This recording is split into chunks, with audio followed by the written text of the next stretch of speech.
Want to cancel your Total by Verizon order? It depends on whether it's pending or shipped.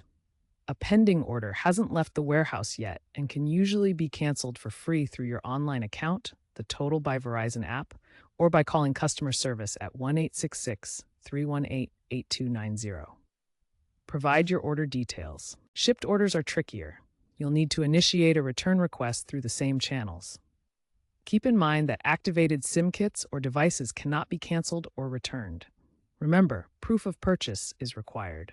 For shipped items, initiate a return within 14 days of delivery. Ensure the package is unopened to avoid restocking fees, which can be up to 20%.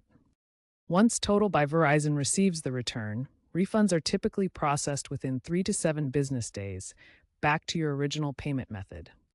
Note that shipping costs are non-refundable. Also, activating your device or SIM voids your eligibility for returns because devices cannot have been used to comply with FCC regulations.